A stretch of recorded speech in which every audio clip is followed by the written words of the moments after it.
Why, hello there, guys, gals, non-binary pals, and metalheads of the internet, and welcome to a very fun and definitely not depressing episode of the Metal Meltdown. Today we will be talking about the latest studio album, which is definitely fun and not depressing, from the definitely fun and not depressing blackgaze, post-black metal, depressive suicidal black metal band Ghostbath. I first came to know of Ghostbath back in 2015. I first came to know of Ghostbath back in 2015 with the release of their sophomore full-length studio album, Moonlover, which I was really drawn to, immediately because of the intense atmosphere and emotion behind it. Now, mind you, I've kind of always been drawn to blackgaze and post-black metal and just emotionally charged black metal and extreme metal music in general. I've always just found it way more satisfying and interesting than your standard kind of grr, Satan, tremolo riffage black metal. I've always preferred Death Heaven, Alcest, and Lantlos over Mayhem, Darkthrone, and Immortal. Not exactly a secret. But Ghostbath is also different from these other bands. I mean, it's typical for blackgaze and post-black metal bands to bring influence from post-rock, alternative rock, shoegaze music, and to play around with different tones and tempos and compositions and textures and atmospheres and, contrast that with the harsh, violent, and extreme tones and riffs and ideas of black metal to create really cathartic and compelling music. And there's often a lot of light and color. There's a lot of soft tones and textures. It can be quite gentle. It can have very soothing melodies and harmonies, while the lyrics are very vulnerable and introspective and challenging and honest. Ghostbath has elements of all those things, but simultaneous to that, they are a much darker and more brutal and gloomy and melancholic kind of band. They border on being full-blown depressive, suicidal black metal at times, especially on 2021's Self-Loather. The band's leader and mastermind, Dennis Mikula, known simply as Nameless, also used to approach his vocals in a very different way. Instead of writing about the things that were bothering him and, throwing down some sick guttural vocals or some nasty kind of black metal cackles, he is very literally just shrieking and screaming like a dying, wounded animal or a full-blown psychopath off his fucking rocker throughout the majority of records like Moonlover and Star Mourner. A very unorthodox and potentially semi-comical approach for sure, but not necessarily an ineffective one. There's something so raw and sincere and powerful about this very straight-to-the-point kind of approach to black metal screaming vocals. Instead of wasting time writing and singing something so poetic and grandiose and potentially sappy, he just fucking screams. He doesn't need to write and sing about the things that are bothering him. He just screams, and you get it. And this now brings us to finally talking about Rose Thorn Necklace, and I'm willing to bet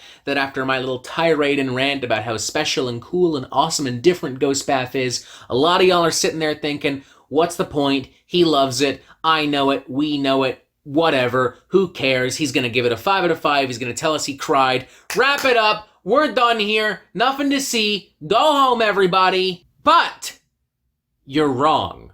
It's not quite that simple. I do really like this record. Let's make that very clear right off the bat.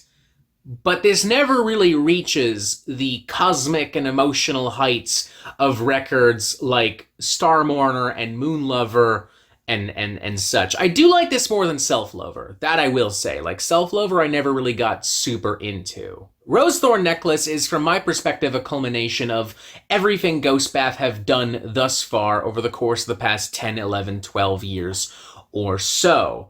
And as a consequence of that, I feel like some of the most unique elements of those albums have been diluted just a tad. We've lost some of those unique individual flavors and ideas and spices. And honestly, even songwriting-wise, I just didn't really feel this was as strong as previous albums. It never really moved me. It never really wowed me. And at a certain point, I did start to find it maybe a little bit predictable. But credit where it's due, there's still a lot of really good stuff here. Like the album's official opening number and also title track, Rose Thorn Necklace. After a couple minutes of ambience and keyboards and cold, chilling atmospheres, we are launched into more bright, shimmering, lush, emotive kind of blackgaze post-metal. Shimmering, dynamic, melodic guitar licks and riffs and textures and tones and chords take the forefront of the sound here. It very naturally and very beautifully complements these very emotive, passionate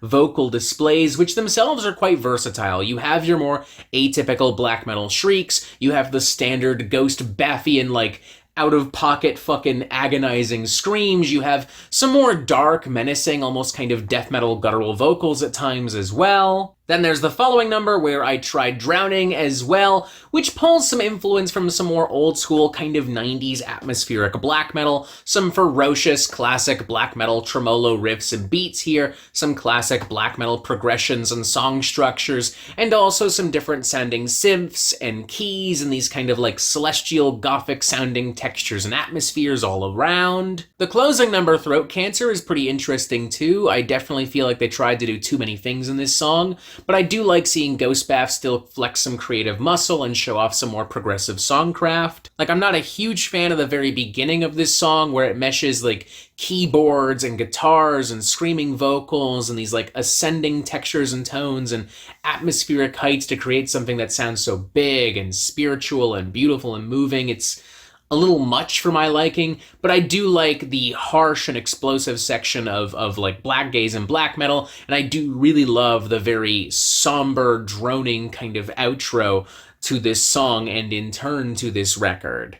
And I'm really liking the ritualistic black metal underbelly of something like Dandelion Tea as well. It has such a sinister, menacing kind of energy to it, and I'm loving that like break halfway through into more mid-pace kind of groovy black and occult rock riffage. Unsurprisingly though, interluding instrumental cuts like Needles and Thinly Sliced Heart Muscle don't really do anything for me. They're aimless, they don't really go anywhere, you could remove them entirely from the album, and I don't really think you would lose much of value at all. Vodka Butterfly falls pretty flat too, almost entirely because of the way that like synthesizers are kind of woven into the song, although I will note I do really like that like hyper volatile, crusty kind of like blackened grind intro to the song, and how it transitions weirdly so smoothly into the more standard Ghost Baffian post-black metal and blackgaze. I'm feeling a solid 3.5 out of 5. Warts and all, I enjoyed this record and would say that it's very well constructed, produced, and executed. It may not have been as consistent or as powerful for me, especially when compared to other records, but I definitely think there's potential for someone to be really wowed by this thing because there is a lot of cool stuff happening here. I do like seeing Ghostbath flex some more progressive muscle here and there. I like seeing them do some weirder things here and there, mix things up. I like seeing them do that while combining elements from across their discography into one album. Even if this doesn't measure up to Moonlover or Star Mourner, for me, it is still a very good album, and I still think you should check it out. I still recommend it, especially if you haven't listened to Ghostbath before, because I feel like this would be a more accessible album for people than those albums, and especially more so than Self-Loather. Once again, very solid 3.5 out of 5. I think it's a good record. Check it out. And that is it for the Metal Meltdown. I am not an expert, nor do I claim to be. So what do you think? Do you like this record? Do you not like this record? And what do you want to hear from me next? And thank you for watching. Make sure you press subscribe right here so you get updates on the Metal Meltdown fucking immediately. Boom, even more videos. Join us on Discord. And as always, you have yourself a fantastic fucking day.